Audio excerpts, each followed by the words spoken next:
자, 우리는 실패하면 흔히 끝났다, 이렇게 생각을 합니다. 특히 믿음으로 그 어떤 일을 도모하다가 실패하게 되었을 때에 더 큰 좌절을 느끼게 됩니다. 모세도 그랬습니다. 히브리 사람들을 애굽에서 구원하겠다는 이런 열정을 가지고 애굽 사람을 죽였습니다. 그러나 그 결과는 도망자요, 살인자요, 실패자가 되었습니다. 자, 모세가 상상하지 못했던 일이 일어나게 된 것입니다. 자, 모세가 애굽 사람을 죽였다는 이 말을 들은 애굽 왕인 바로가 모세를 죽이고자 하여 모세를 찾습니다. 그러나 모세는 바로의 낯을 피하여 도피를 합니다. 어디로 갔습니까? 미디안 땅으로 들어갔습니다. 자, 이 미디안 땅은요, 광야입니다. 인생이 모세의 생각대로 흘러가지 않았다는 것입니다. 전혀 생각하지 못한 방향으로 흘러가게 되었습니다. 모세는 몹시 낙심했습니다. 자신의 인생이 여기에서 끝난 것처럼 보였습니다. 그런데 오늘 본문 말씀은 우리들에게 분명히 말하고 있습니다. 사람은 실패할 수 있다는 것입니다. 그러나 그 실패가 하나님의 계획을 무너뜨리지 못한다는 것입니다. 자, 모세가 도망한 곳이 미디안 광야라고 말씀을 드렸습니다. 자, 이 미디안은 어디에 있느냐? 시내 반도 동쪽에 있습니다. 오늘날 지도로 보면 사우디아라비아 북서쪽에 있습니다. 요르단 남쪽 일대라고 생각하면 이해하기가 쉽습니다. 자, 모세가 하나님을 만난 곳이 어디죠? 호렙산입니다. 떨기 불꽃 가운데서 하나님을 만나게 되었습니다. 여러분, 이 호렙산을 다른 말로 뭐라고 얘기를 해요? 신의 산, 이렇게 이야기를 합니다. 여러분, 신의 산이 어디에 있습니까? 성지순례 다녀오신 분 계시죠? 네. 신의 산 가보셨습니까? 신의 산 어디 다녀오셨어요? 애굽에 있죠, 애굽에. 근데 여러분, 우리가 성경을 자세하게 읽어보면 이 신의 산이 어디에 있느냐? 아라비아에 있습니다. 어디에 있다고요? 아라비아에 있습니다. 그러니까 이 애굽에 있는 신의 산은 가짜입니다. 저도 거기에 올라가서 처음에 얼마나 은혜가 되는지 거기서 찬양 드리고 기도하고 그랬었는데 나중에 알고 보니까 여러분, 그 애굽에 있는 신의 산은 가짜예요. 진짜는 사우디아라비아에 있습니다. 성경에도 나와요. 갈라디아서 5장 25절에도 이 하갈은 아라비아에 있는 신의 산으로서 이렇게 말씀하고 있습니다. 자, 하나님께서 실패한 모세를 인도하신 곳이 바로 미디안 광야입니다. 자, 광야는 어떤 곳이냐? 실패한 사람이 다시 빚어지는 곳입니다. 하나님의 예비하심을 만나는 곳입니다. 자, 모세는 미디안 땅에서 하루 우물가 곁에 앉아 있었습니다. 이 장면은 굉장히 의미심장합니다. 왕궁에서 살던 모세가 이제는 광야의 우물가에 앉아 있는 한 초라한 도망자에 불과했다는 것입니다. 그러나 이 장면은 모세의 인생에서 아주 극적인 전환점을 보여주고 있습니다. 자, 모세가 우물 곁에 앉아 있을 때에 미디안 제사장인 이드로, 오늘 읽은 이 말씀에 보면 루엘이라 이렇게 나오는데, 이 사람에게는 7명의 딸이 있는데 이 딸들이 이제 자신들이 기르는 그 양들에게 물을 먹이기 위해서 우물가에 왔습니다. 자, 이들은 물을 길어가지고 거기 있는 구유에다가 물을 채워서 양들에게 먹이려고 합니다. 그런데 목자들이 벼랑간 들이닥쳐서 이 여인들을 다 내쫓은 것입니다. 여자의 힘으로 남자들을 이길 수 없으니까 쫓겨나게 됐습니다. 이때 모세가 어떻게 합니까? 일어나 그들을 도와서 그 양떼들에게 물을 먹였습니다. 과거의 모세는요, 히브리 사람을 괴롭히는 애굽 사람을 보고 분노해 가지고 그 애굽 사람을 쳐서 죽였습니다. 자, 모세는 내가 나서면 정의가 세워질 것이라고 생각을 했습니다. 왕자의 신분, 힘, 지식, 혈기가 있었습니다. 자, 이것은요, 위에서 내려다보는 정의입니다. 위에서 개입하려는 구원입니다. 이때의 모세는 도와주는 사람이라기보다는 판단하고 처단하는 사람에 가까웠습니다.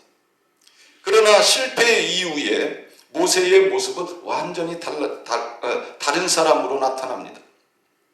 이름 없이, 빚도 없이, 보상도 없이 도와주는 사람이 되어졌다는 것입니다. 모세가 우물 곁에 앉아 있을 때에 그는 자기 민족도 아니죠. 또 모세가 그들의 지도자도 아닙니다. 또 아무런 요청도 받지 못했습니다.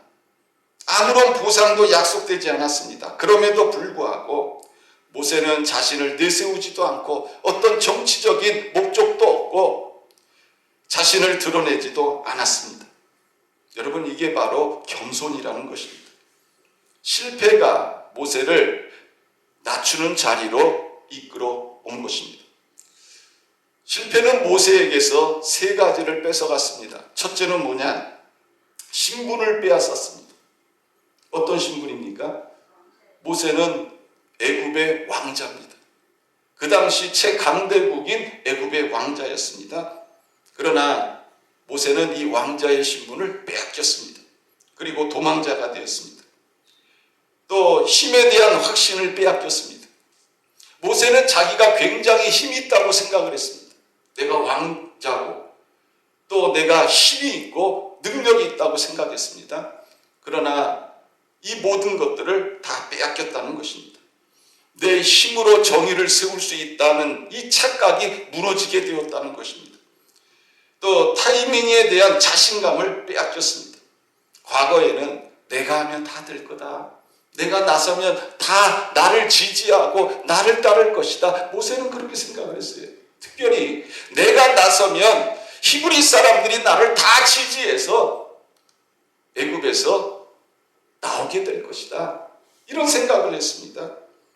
그런데 이제 그런 자신감마저 다 사라지게 됐다는 것입니다. 이제는 더 이상 아무것도 할 수 없는 이런 존재가 되어진 것입니다. 그렇다고 해서 모세는 실패로 인하여 하나님 앞에 버림받은 자가 되었을까요? 아니라는 것입니다. 단지 하나님은 이 실패를 통해서 모세를 낮은 자리로 이끌어 가셨다는 것입니다.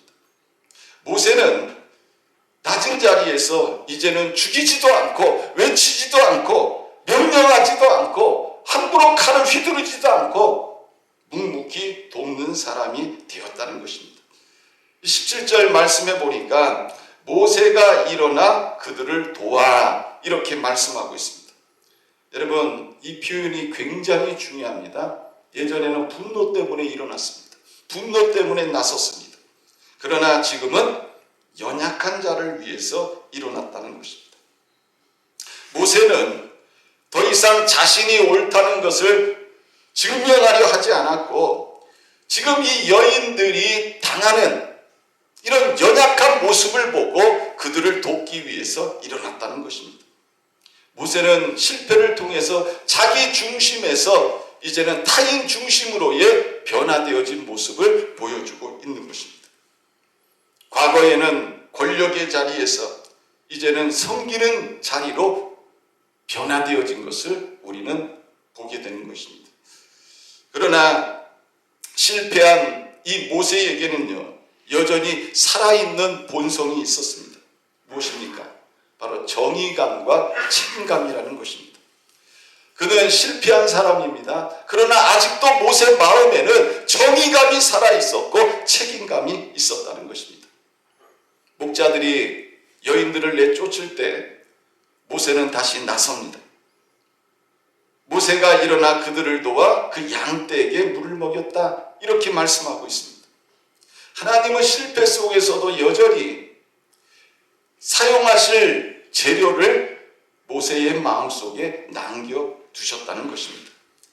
사랑하는 성도 여러분, 혹시 여러분들 중에서도 나는 인생에서 실패한 사람이야. 나는 내가 하는 일에서 실패한 사람이야. 나는 이제 쓸모없어. 이렇게 느끼고 계시는 분이 계십니까? 하나님은 이렇게 말씀하십니다. 아니다. 나는 아직 너를 빚고 있다. 실패는 모세를 무너뜨린 것이 아니라 하나님이 쓰실 수 있는 눈높이로 낮췄다는 것입니다. 그래서 모세는 미디안 광야에서 처음으로 사람을 구하려다가 실패한 자가 아니라 사람을 살피고 도울 줄 아는 사람이 되어진 것입니다. 이렇게 변화되어진 모세의 행동이 모세의 삶에 새로운 문을 열어줍니다. 어떤 문이 열렸습니까? 하나님께서 실패한 모세에게 가정을 주셨다는 거예요. 하나님은 어떤 하나님이냐? 하나님은 우리 인생에서 문을 하나 닫으면요, 반드시 다른 문을 예비하시는 분인 줄 믿으시길 바랍니다. 우리가 내가 생각하고 계획하고 내가 일하고 있는 이 문이 닫혔다고 해서 내 인생의 문이 닫혔다 이렇게 생각하지 말라는 거예요. 내 이 문이 닫혔을 경우에는 하나님께서 나를 위해서 또 다른 문을 열어놓고 계신다. 우리가 이것을 믿어야 되고 우리가 이것을 깨달아야 된다는 것입니다. 하나님께서 실패한 모세에게 신과 가정을 주신 것입니다. 루엘의 딸들이 집에 왔을 때 루엘이 묻습니다. 야, 오늘 너희들 왜 이렇게 일찍 왔어? 도대체 뭔 일이야? 이렇게 묻습니다. 평상시에 자기의 딸들이 양들을 끌고 가서 물을 먹이면 오는 시간이 늘 거의 비슷한 시간이에요. 그런데 오늘은 이상하게 일찍 온 거예요. 그래서 아버지가 딸들에게 묻습니다. 야, 너희들 왜 이렇게 일찍 왔어? 그랬더니 딸들이 뭐라고 그럽니까? 어떤 애굽 사람이 우리를 도와줘가지고 우리가 이렇게 양들에게 물을 먹일 수 있었어요. 그래서 우리가 이렇게 일찍 올 수 있었습니다. 이렇게 이야기를 하는 거예요. 여기 보면 딸들이 아버지에게 뭐라고 그럽니까? 한 애굽 사람이 이렇게 말하고 있어요. 한 애굽 사람. 모세는요, 선한 일을 하면서도 자신의 이름을 이야기하지 않았습니다. 자신을 드러내지도 않았습니다. 자신이 어떤 사람이었다는 것도 이야기하지 않았습니다. 그러나 하나님께서는 모세가 한 선한 일을 통해서 모세의 길을 열어주시고 계신 것입니다. 사랑하는 성도 여러분, 우리들도 이름 없이 빚도 없이 선한 일을 하는데 힘써야 됩니다. 예수님은 뭐라고 말씀하셨습니까? 오른손이 하는 일을 왼손이 모르게, 왼손이 하는 일을 오른손이 모르게. 예수님은 이렇게 말씀하셨습니다. 하나님은 다 아신다는 거예요. 여러분들이 어떤 마음의 동기로 일하고 있는지, 헌신하고 있는지, 행동하고 있는지 하나님은 다 아신다. 이것을 우리들에게 말씀하고 있습니다. 하나님은 그 사람의 그 마음을 보시고 길을 여신다는 거예요. 자, 그러면 하나님께서 새롭게 열어주신 길, 그 길은 구체적으로 무엇입니까? 하나님께서 식탁을 예비해 주셨다는 겁니다. 누구를 위해서? 모세를 위해서 식탁을 예비해 주셨다. 자, 20절 말씀 우리 같이 한번 읽어보겠습니다. 자, 시작. 아버지가 딸들에게 이르되 그 사람이 어디 있느냐? 너희가 어찌하여 그 사람을 버려두고 왔느냐? 그를 청하여 음식을 대접하라 하였더라. 여러분, 얼마나 은혜스러운 장면입니까? 지금 모세는 어떤 상황에 처해 있습니까? 도망자예요. 실패자예요. 그에게는 미래가 보이진 않습니다. 그리고 이 미디안 이 땅에서 내가 어디에서 있어야 될지 모세는요, 아무 계획이 없어요. 그런데 하나님께서 이런 모세를 위해서 식탁을 예비해 놓으셨다는 것입니다. 시편 23편 5절에 보면 다윗이 이런 고백을 합니다. 주께서 내 원수의 목전에서 내게 상을 차려주시고 상을 차려주시고. 여러분, 원수의 목전 앞에서 하나님이 나에게 뭘 차려주셨다는 거예요? 식탁을 차려주셨다는 거예요. 기름을 내 머리에 부으셨으니 내 잔이 넘치나이다. 하나님은요, 인생 속에서 실패한 모세에게, 더 이상 소망이 없는 모세에게 하나님께서 식탁을 예비해 두셨다. 사랑하는 성도 여러분, 하나님은 실패한 모세를 위해서 참으로 소중한 식탁을 예비해 주셨습니다. 오늘날 우리의 삶도 마찬가지라는 거죠. 내가 힘들고 내가 어렵고 실패한 인생입니다.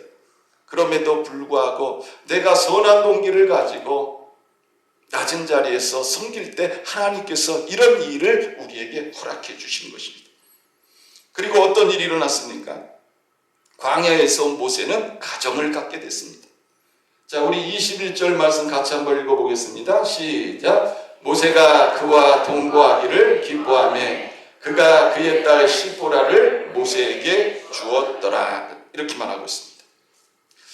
자, 모세는요, 생각지도 못했죠. 그런데 도망자의 신분으로 미디안 땅에 들어와서 결혼을 하게 돼요. 가정을 갖게 되어졌습니다.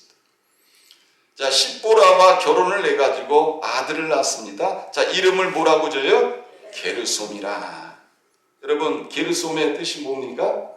내가 타국에서 나그네가 되었다. 이게 게르솜의 뜻이에요. 나그네. 타국에서 나그네가 되었다는 것입니다. 이 이름에는요, 모세의 마음이 담겨 있습니다. 참, 어떻게 보면 아들의 입장에서는 그 이름을 어떻게 생각할까요? 아버지가 왜 나의 이름을 이렇게 줬어? 아니, 어떻게 이 수많은 이름 중에서 내 이름을 나그네로 줬어? 내가 나그네요, 이름이. 그 얼마나 아들이 살아가면서 이름 때문에 스트레스를 받았을까요? 여러분, 그 이름 때문에 놀림받는 사람들이 많잖아요. 개똥이. 이름이 개똥이요. 얼마나 놀림을 받습니까? 근데 이 게르솜의 뜻이 나그네요, 나그네. 자, 왜 모세가 아들을 낳고 행복한 순간에 이런 고백을 했느냐 이거예요. 왜 이런 이름을 줬느냐는 거예요. 여러분들 결혼해서 자식 낳았을 때 얼마나 기쁩니까? 그죠? 그런데 그 기쁜 순간에 왜 모세는 그 기쁨을 누리지 못하고 이름을 줘도 이런 식으로 줬을까? 첫 번째는요, 나는 지금 아무것도 아니라는 것입니다. 나는 그 어디에도 속하지 못한 사람이라는 것입니다. 한번 생각해 보세요. 왕궁에서 자랐습니다. 어려서부터 왕자로서 자랐습니다. 정말 모든 것이 풍족했고 결핍된 게 하나도 없었어요. 그런 모세가 타국에서 객이 되었고 뿌리 없는 인생이 되었습니다. 깊은 좌절이 담겨 있는 거죠. 두 번째로는요, 정체성의 혼란입니다. 모세는 태어나기를 히브리인으로 태어났습니다. 그런데 히브리인으로 살지 못해요. 애굽에서도 왕궁에서 자라지만 애굽 사람으로 자라지 못합니다. 또 미디안 광야에 도망가서 미디안 땅에서 가정을 갖게 되었지만 미디안 사람들과 살면서도 그는 미디안 사람이 아니었습니다. 여러분, 이 외국에 이민 가가지고 이민 가신 1세대는 좀 나아요. 2세대들. 이 사람들은 정체성의 혼란이 굉장히 심합니다. 왜? 미국 사람이 보면 뭐예요? 아시아 사람이요. 근데 본인은 자기를 어떻게 생각하는 거예요? 나는 미국 사람이라고 생각하는 거예요. 왜? 난 미국에서 태어났어. 그리고 어려서부터 모국어가 영어였어요. 학교요? 미국에서 다녔어요. 자기는 자기 자신을 미국 사람이라고 생각합니다. 근데 백인들이 보면 너는 미국 사람 아니야. 너는 한국 사람이야. 이 정체성의 문제가 굉장히 심해요. 2세대 이런 사람들한테. 지금 모세도 똑같은 거예요. 이 정체성의 혼란이 굉장히 심한 겁니다. 결국 뭐예요? 나는 누구인가? 이 질문이 담긴 이름이 바로 뭐예요? 게르솜이라는 것입니다. 또 세 번째로는 하나님께 대한 침묵의 탄식입니다. 우리가 이 성경을 읽어보면 이스라엘 사람들이 자식을 낳을 때 보통 이름에 뭐가 많이 들어가냐면 하나님이라는 단어가 많이 들어가요. 그래서 요셉이 아들 므낫세를 낳고 하나님이 내게 내 모든 고난과 내 아버지의 온 지위를 잊어버리게 하셨다. 그래서 이름을 므낫세라고 해요. 하나님이라는 단어가 많이 들어갑니다. 그리고 차남의 이름을 에브라임이라고 짓습니다. 하나님이 나를 내가 수고한 땅에서 번성하게 하셨다. 여러분, 우리가 잘 알고 있는 이 사무엘의 이름이 무슨 뜻이냐? 하나님이 들으셨다. 한나가 기도해가지고 낳은 아들이 사무엘이잖아요. 하나님이 들으셨다. 근데 모세가 아들을 낳고 이름을 지었는데 거기에는 하나님이라는 게 없어요. 단지 뭐예요? 자기 신세 한탄하는 것 같은 그런 이름을 지었다는 것입니다. 또 이 게르솜이라는 이름은 나그네라고 말씀을 드렸습니다. 이는 자기를 내려놓은 고백이며 자기 힘으로는 아무것도 할 수 없다는 인정을 담고 있는 고백이라는 것입니다. 지금 미디안 땅에서 가정을 세우고 살지만 모세는요, 나는 아무것도 할 수 없어. 그래서 이름을 게르솜이다 이렇게 지은 겁니다. 그런데 놀라운 일이 일어나죠. 이런 고백을 한 이 모세를요, 하나님이 사용하셨다는 것입니다. 전에는 애국 왕자였습니다. 그런데 애국 왕자일 때는 하나님이 사용하시질 않아요. 그러나 이제 하나님 앞에서 하나님, 나는 이 땅에 나그네요, 아무것도 할 수 없는 사람입니다. 이런 고백을 했을 때 하나님께서 그 모세를 들어서 사용하시는 것을 우리가 보게 됩니다. 그러니까 여러분, 우리가 하나님 앞에 설 때는요, 왕자인 모세를 주장하면 안 되는 거예요. 누구를 주장해야 되는 거예요? 나그네인 모세를 주장해야 되는 겁니다. 내가 하나님 앞에 섰을 때, 하나님, 내가 세상적인 지위가 이렇습니다. 여러분, 하나님 앞에서 내 지위를 가지고 서게 되면 하나님은 나를 쓰시잖아요. 내가 하나님 앞에서, 하나님, 나는 아무것도 아닙니다. 내 힘으로는 할 수 있는 게 아무것도 없습니다. 하나님 도와주세요. 저는 하나님 앞에 그런 기도를 많이 합니다. 하나님, 우리 은석교회 당회장은 하나님이세요. 저는 부목사입니다. 하나님이 하세요. 제가 나서가지고 되는 게 없어요. 하나님이 하세요. 하나님이 신방하시고 아픈 사람 만져주시고 상처받은 사람 하나님께서 만져주시고 풀어주시고 하나님이 하세요. 하나님이 하셔야 되는 거예요. 그래서 우리가 인생을 살면서 이 모세의 삶을 보면서 다시 한번 깨닫는 건 뭐냐? 하나님은 왕자의 신분인 모세를 사용하지 않았다는 거예요. 나그네인 모세를 들어 사용하셔서 위대한 일을 하게 하셨다 하는 것을 우리는 깨닫게 되는 것입니다. 그래서 이 이름은 우리에게 이런 교훈을 줍니다. 실패의 시간이 결코 헛되지 않다는 것입니다. 나그네의 고백이에 하나님의 부르심이 임한다는 것입니다.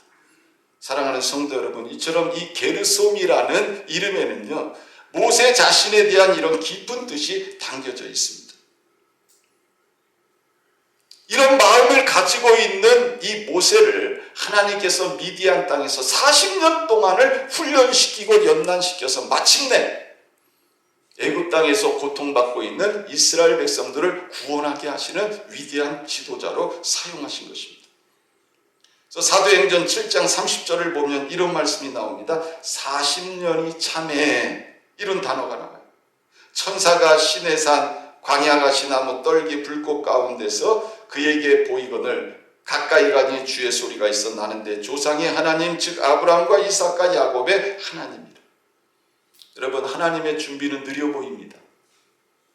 그러나 단 한 번도 어긋난 적이 없다는 것입니다. 이제 결론을 맺습니다.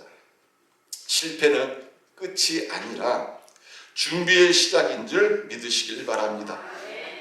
모세는 실패했지만 버려지지 않았습니다. 그 실패는 하나님 계획의 취소가 아니라 하나님의 방법의 전환이었습니다. 혹시 지금 실패로 인해서 낙심한 분들이 있습니까? 또 인생의 광야에 서 있는 분들이 있습니까? 왜 아직도 나에게는 아무 일도 일어나지 않는다고 하나님 앞에 불평하는 분들이 있습니까? 오늘 하나님은 그런 분들을 향해서 또 우리들을 향해서 이렇게 말씀하고 있습니다. 내가 너를 준비하고 있다. 내가 너를 준비하고 있다.